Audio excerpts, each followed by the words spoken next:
আসসালামু আলাইকুম রহমতুল্লাহি ওয়া বারাকাতুহু। সম্মানিত দর্শক, বিষয়গুলো নিয়ে সামাজিক মাধ্যমে বেশ খোলামেলা আলোচনা হচ্ছে। আর মূলধারার যে গণমাধ্যম, সেখানে যে সকল আকার ইঙ্গিতে খবর প্রকাশিত হচ্ছে, তাতে করে স্পষ্টতই বোঝা যাচ্ছে মার্কিন যুক্তরাষ্ট্র বর্তমান ডক্টর মোহাম্মদ ইউনূস সরকারের উপরে একটি ইনক্লুসিভ নির্বাচনের জন্য বেশ চাপ প্রয়োগ করছেন। আপনারা যদি গত কয়েক মাসের খবরাখবর দেখেন, তাহলে দেখবেন যে ডক্টর মোহাম্মদ ইউনূসের নিরাপত্তা উপদেষ্টা জনাব খলিলুর রহমান দিল্লি সফর করেছেন, তারপর তিনি কাতার সফর করেছেন এবং আমেরিকা সফর করেছেন একাধিকবার। এর বাইরে মার্কিন যুক্তরাষ্ট্রের বেশ গুরুত্বপূর্ণ বেশ কয়েকজন কূটনীতিবিদ তারা বাংলাদেশ সফর করেছেন এবং সরকারের অতি গুরুত্বপূর্ণ ব্যক্তিদের সঙ্গে ক্লোজ ডোর বৈঠক করেছেন। এর বাইরে আমরা যেটা দেখেছি, ইউরোপীয় ইউনিয়ন, মার্কিন রাষ্ট্রদূত এবং অন্যান্য গুরুত্বপূর্ণ দেশের যারা রাষ্ট্রদূত, তারা চরকির মতো ঘুরে বেড়াচ্ছেন। জামাত, তারেক রহমান সাহেব, তারপর ডক্টর মোহাম্মদ ইউনূস, তাদের সবার সঙ্গে সিরিজ অফ বৈঠক তারা করার পর এরা আবার সদল বলে দিল্লিতে বৈঠক করতে যাচ্ছেন। কার সঙ্গে যাচ্ছেন, কি কারণে যাচ্ছেন, এগুলো নিয়ে নানা রকম বিতর্ক হচ্ছে এবং সবাই বলার চেষ্টা করছেন যে আমেরিকা একটি ইনক্লুসিভ নির্বাচন চাচ্ছে এবং সেখানে যে কোনো মূল্যে হোক আওয়ামী লীগের অংশগ্রহণ করানো বাধ্যতামূলক করার জন্য তারা জোর চেষ্টা চালাচ্ছে। এখন পরিস্থিতি যেভাবে চলছে এই মুহূর্তে, এটা কি করে সম্ভব? এর কারণ হলো নির্বাচনের তফসিল ঘোষণা হয়েছে, আজকের দিন পর্যন্ত প্রতীক বরাদ্দ হয়ে গেছে এবং নির্বাচনের ট্রেন্ড ঠিকমতো চলছে। সেই নির্বাচন কিভাবে হবে না হবে সেটা পরের ব্যাপার। প্রথমত হলো যে সরকারের পক্ষ থেকে সর্বশক্তি দিয়ে নির্বাচন অনুষ্ঠান করানোর চেষ্টা করা হচ্ছে, আর রাজনৈতিক দলগুলো যারা প্রার্থী তারাও যার যার অবস্থান থেকে প্রচার এবং প্রপাগান্ডা শুরু করেছেন। তো এই অবস্থাতে কিভাবে আওয়ামী লীগের সঙ্গে রিকনসিলিয়েশন সম্ভব, কি করে আওয়ামী লীগকে এই নির্বাচনে অংশগ্রহণ করানো সম্ভব, এগুলো নিয়ে আকার ইঙ্গিতে আলোচনা হচ্ছে। যারা একটু সাহসী তারা বলার চেষ্টা করছেন যে ঠিক আছে, নির্বাচনটা পিছিয়ে দেওয়া হোক। আবার কেউ কেউ বলার চেষ্টা করছেন যে ঠিক আছে, নির্বাচনে যারাই ক্ষমতায় আসুক তারা নির্দিষ্ট সময়ের পর 3 মাস বা 6 মাস পরে আওয়ামী লীগকে রিকনসিলিয়েট করে যদি একটি ইনক্লুসিভ নির্বাচন দেওয়া হয় তাহলে সেটা হতে পারে। তো এগুলো নিয়ে আলাপ আলোচনা হচ্ছে। এখন যারা প্রশ্ন করেন তাদের বক্তব্য হলো যে যেখানে আওয়ামী লীগ নিজ মুখে একাধিকবার বলেছে যে তাদেরকে মার্কিন যুক্তরাষ্ট্রের ডিপ স্টেট পলিসির দ্বারা ক্ষমতাচ্যুত করা হয়েছে এবং জুলাই আগস্টে রাজপথে যা কিছু ঘটেছে সেখানে ম্যাটিকুলার ডিজাইন ছিল এবং সেই ডিজাইনের মাধ্যমে জনগণকে উস্কে দেওয়া এবং এই বিপ্লবটিকে মিসহ্যান্ডেল করার জন্য বা গণ অভ্যুত্থানটিকে সরকার পতনের দিকে নিয়ে যাওয়ার জন্য যে সকল ডিজাইন করা হয়েছে তার সঙ্গে আমেরিকার একটা যোগসাজশ ছিল। আমরা বিভিন্ন আকারের বুলেট, বিভিন্ন আকৃতির আগ্নেয়াস্ত্র সহ ওয়েস্টিন হোটেলে সেই আমেরিকার যে সামরিক কর্তা তাদের মরে যাওয়া বা মারা যাওয়া বা তাদেরকে মেরে ফেলা, হোয়াট এভার মেবি, এই ঘটনা নিয়ে নানা রকম প্রতিবেদন দেখেছি এবং কোনো রকম ময়নাতদন্ত ছাড়া সেই লাশ আমেরিকার একজন কর্নেল, সেনাবাহিনীর একজন কর্নেল যিনি দীর্ঘদিন যাবৎ বাংলাদেশে গোপনে দায়িত্ব পালন করছিলেন, তার সেই তৎপরতা নিয়ে নানা রকম কথাবার্তা বলা হচ্ছে। তো সেক্ষেত্রে এরকম যে মিলিটারি অপারেশন, সামরিক অপারেশন আমেরিকার পক্ষ থেকে চালানো হয়েছিল, যেটিকে মানে যাকে বলা হয় কি বলবেন আপনি, তো সেটা কিভাবে চালিয়েছে তারা ভালো বলতে পারবে। এটা নিয়ে নানা রকম স্পেকুলেশন রয়েছে।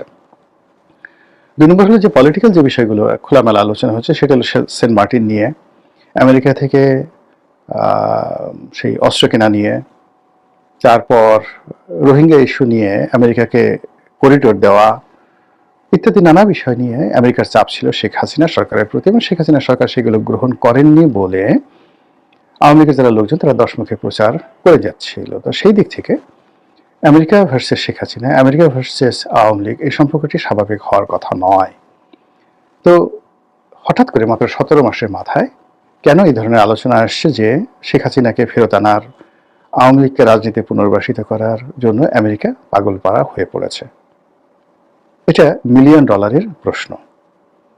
বিভিন্ন কারণ এটা হতে পারে, সত্য হতে পারে। প্রথমত হলো যে আমেরিকা এখানে তাদের যে বিনিয়োগ রয়েছে, এখানে তাদের যে ব্যবসায়িক ভবিষ্যৎ রয়েছে এবং রাজনৈতিক ভবিষ্যৎ রয়েছে, এজন্য এখানে একটি শক্তিশালী আইদার আমেরিকান মডেলের একটি গণতন্ত্র থাকতে হবে, অথবা ঠিক সংযুক্ত আরব আমিরাত বা সৌদি আরব মডেলের একজন স্বৈরশাসক, তাদের অনুগত স্বৈরশাসক থাকতে হবে। তা না হলে এখানে বার্মা অ্যাক্ট কার্যকর করা যাবে না, এখানে মার্কিন যে বিনিয়োগ রয়েছে সেই বিনিয়োগ অনিরাপদ থাকবে, এবং এই অঞ্চলে মার্কিন যে কর্তৃত্ব রয়েছে সেটি আমেরিকার হাত ছাড়া হয়ে এটি ভারতের হাতে চলে যাবে, অথবা এটি যেভাবে হোক না কেন চীনের হাতে চলে যাবে। তো যদি চীন এবং পাকিস্তান তাদের হাতে চলে যায়, এই চক্রটি যদি বাংলাদেশের রাজনীতিতে গুরুত্বপূর্ণ ভূমিকা পালন করে, আমেরিকা বিপদে পড়বে। অন্যদিকে যদি আমেরিকা এবং ভারত এই সম্মিলিত শক্তিটি, যেটিকে লিবারেল ডেমোক্রেসি বলা হয়, সেই আদলে বাংলাদেশে একটি রাজনৈতিক শক্তি বা একাধিক রাজনৈতিক শক্তি থাকে, তাহলে আমেরিকা সামহাও এখানে একটা বেটার পজিশনে থাকবে। গত 17 মাসে আমাদের দেশে যা কিছু হয়েছে তা আমেরিকার জন্য সুখকর নয়। আমেরিকা যা চেয়েছে, যা স্বপ্ন দেখেছে, যা করতে চেয়েছে, তার একটি হয়নি। অধিকন্ত যেভাবে রাজনীতি এগোচ্ছে এবং যেভাবে বাংলাদেশের অর্থনৈতিক সমস্যা বেড়ে যাচ্ছে, তাতে করে এই সরকারের পেছনে যদি আমেরিকার, অর্থাৎ বর্তমান ইউনিট সরকারের পেছনে যদি আমেরিকার কোনো মৌন সমর্থন থাকে, সেটি তাদের জন্য গলার কাটা হবে। দ্বিতীয়ত, যে যদি এখানে ইসলামী রেডিক্যাল যে পলিটিক্যাল ফোর্সগুলো রয়েছে তারা আফগানিস্তানের মতো, পাকিস্তানের মতো অতি শক্তিশালী হয়ে পড়ে, তাহলে আমেরিকার আমও যাবে, সালাও যাবে। এই জন্য আমেরিকা আসলে এখানে তাদের যে সিদ্ধান্ত, সেই সিদ্ধান্ত তারা পরিবর্তন করতে চাচ্ছে। এই গেল এক, হতে পারে। মানে এটা হলো আমার একটা বিশ্লেষণ, আমার কোনো ব্যক্তিগত মতামত নয়, আমি শুধু বললাম এটা হতে পারে। দ্বিতীয়ত হলো যে মিস্টার ডোনাল্ড ট্রাম্প ব্যক্তিগতভাবে তিনি নোবেল পুরস্কার বিরোধী, নোবেল শান্তি পুরস্কার বিরোধী। ব্যক্তিগতভাবে তিনি ডক্টর মোহাম্মদ ইউনূসকে অপছন্দ করেন, এটা তিনি একেবারে প্রকাশ্যে বলে ফেলেছেন। তো সেই দিক থেকে মার্কিন যে পররাষ্ট্রনীতি, সেই পররাষ্ট্রনীতির ক্ষেত্রে মার্কিন ফেডারেল সরকারের একটা একছত্র আধিপত্য রয়েছে। আমেরিকার ইন্টারনাল ব্যাপারে দেখা গেল যে সেখানে ডোনাল্ড ট্রাম্পের খুব অল্প করণীয় আছে।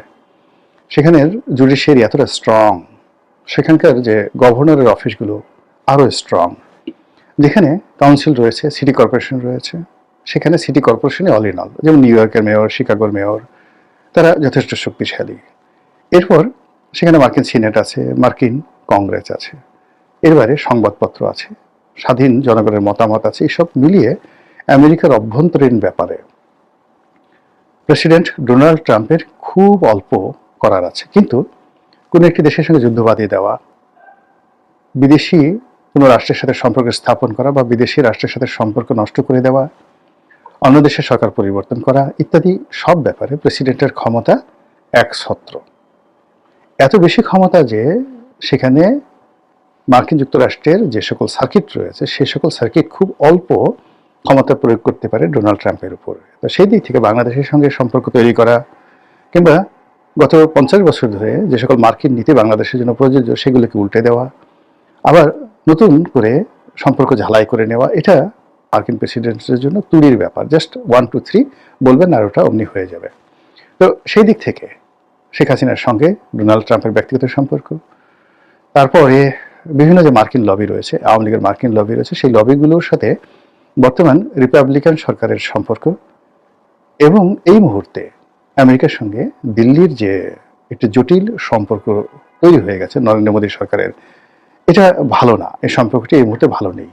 তো সেক্ষেত্রে যদি নরেন্দ্র মোদীকে, শেখ হাসিনাকে অ্যাবসলিউটলি স্বাধীন করে দেওয়া হয়, তো আওয়ামী লীগের যে ব্রুট মেজরিটি রয়েছে, ভোট রয়েছে, তাদের কর্মী সমর্থক রয়েছে, তারা যদি পলিটিক্যালি একটা ভালো অবস্থানে চলে যায় আগামীতে, সেক্ষেত্রে আমেরিকা জাস্ট একটা জাত শত্রু হিসেবে বাংলাদেশের সব ক্ষেত্রে অপাঙ্ক্ত হয়ে পড়বে।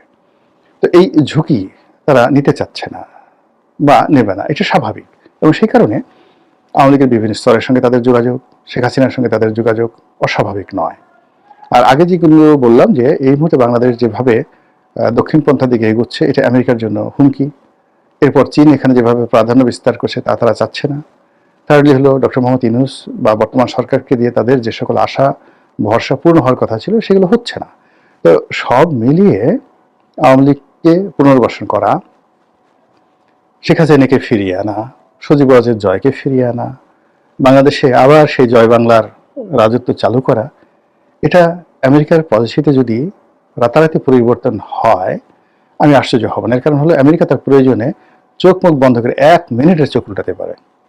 ইংল্যান্ডের সাথে সে এখন যে কাজগুলো করছে, ইংল্যান্ডের সাথে তার শত শত বছরের সম্পর্ক, সেই সম্পর্ক তারা একেবারে চোখ উল্টে ফেলেছে। এবং সামনে যে যে যুদ্ধ আসে, অর্থাৎ গ্রিনল্যান্ড নিয়ে যদি ডেনমার্কের সঙ্গে আমেরিকার যুদ্ধ হয়, সেই যুদ্ধে ইংল্যান্ড ইউরোপের পক্ষে থাকবে এবং আমেরিকার বিরুদ্ধে তারা যুদ্ধ ঘোষণা করতে বাধ্য হবে। এবং ফ্রান্সের সাথে এখন তাদের মানে রীতিমতো দাকুমরার সম্পর্ক যাচ্ছে। ভেনেজুয়েলার সাথে যেরকম সম্পর্ক ঠিক সেরকম সম্পর্ক যাচ্ছে। কানাডার সাথেও কিন্তু তাদের সম্পর্ক ভালো না। কানাডা এরকম একটা রাষ্ট্র যাদের সঙ্গে আমেরিকার সম্পর্ক ঐতিহাসিক, সেই কানাডাকে এখন তারা দখল করতে চাচ্ছে। আবার সিরিয়ার দিকে তাকান, সিরিয়ার এখন যে আল সারা যিনি রয়েছেন প্রেসিডেন্ট, তো তিনি আমেরিকাতে নিষিদ্ধ ছিলেন, সন্ত্রাসী তালিকাভুক্ত ছিলেন। সিরিয়া যে রাষ্ট্রটি, সে রাষ্ট্রটিও সন্ত্রাসী তালিকাভুক্ত ছিল। রাতারাতি সময়ের প্রয়োজনে তারা আল সারাকে নিয়ে গেছেন, সেখানে সংবর্ধনা দিয়েছেন, তার স্ত্রী কয়জন এটা নিয়ে আলাপ আলোচনা করেছেন, ঠাট্টা মশকরা করেছেন। এরপর তাকে একেবারে কালো তালিকা থেকে বাদ দিয়ে সিরিয়াতে এখন তারা সর্বোচ্চ বিনিয়োগ করার চেষ্টা করছেন। This is America. তো তারা সবকিছু করতে পারে, শত্রুকে বন্ধু বানাতে পারে, বন্ধুকে শত্রু বানাতে পারে। তারা কারোর কাছে জবাবদিহি করে না, করতে বাধ্য নয়, আর এটা নিয়ে তাদের কোনো লাজ লজ্জা আছে বলে মনে হচ্ছে না। কাজেই রাতারাতি তারা যদি ডক্টর মোহাম্মদ ইউনূসকে বা তার সহযোগী যারা আছেন তাদের সবাইকে ভুলে গিয়ে, তাদেরকে পিছনে ফেলে দিয়ে তারা যদি আবার শেখ হাসিনাদের সম্পর্ক স্থাপন করে, এটা অস্বাভাবিক কি? তারা তালেবানের সাথে সম্পর্ক করেনি? তারা কি তালেবানের সঙ্গে চুক্তি করে সেই তাদের দীর্ঘদিনের হামিদ কারজাই, আশরাফ থানি যে গং রয়েছে তাদেরকে একেবারে যাকে বলে মৃত্যুর মুখে ঠেলে দিয়ে, এমনকি তাদের যে মিত্র ভারতকে মৃত্যুর মুখে ঠেলে দিয়ে ভারতের মিনিমাম $10 বিলিয়ন এই আফগান যুদ্ধে তারা লস করেছে আমেরিকার জন্য। তো তারপর তারা সেখানে চলে গেছে, আফগানিস্তান ছেড়ে চলে গেছে এবং তাদের সব যুদ্ধ বিমান, কামান, গোলা বারুদ কিচ্ছু তারা নিয়ে যেতে পারেনি। অল আমেরিকার যে সকল অস্ত্রশস্ত্র রয়েছে আধুনিক প্রযুক্তির, এখন সেগুলো দিয়ে আফগানিস্তান পাকিস্তানকে হুমকি দিচ্ছে। এমনকি সেগুলো দিয়ে আফগানিস্তান এখন ইচ্ছে করলে রাশিয়ার সাথে যুদ্ধ করতে পারে, আবার সেই আফগানিস্তানে তারা ঢোকার চেষ্টা করছে। তো এই হলো আমেরিকার অবস্থা। তো সেই দিক থেকে আওয়ামী লীগ নিয়ে যা কিছু শোনা যাচ্ছে, বিশ্বাসও করার দরকার নেই, অবিশ্বাসও করার দরকার নেই, জাস্ট নজর রাখেন। মহান আল্লাহ আমাদের সবাইকে হেদায়েত দান করুন এবং হেফাজত করুন। আসসালামু আলাইকুম ওয়া রাহমাতুল্লাহি ওয়া বারাকাতুহু।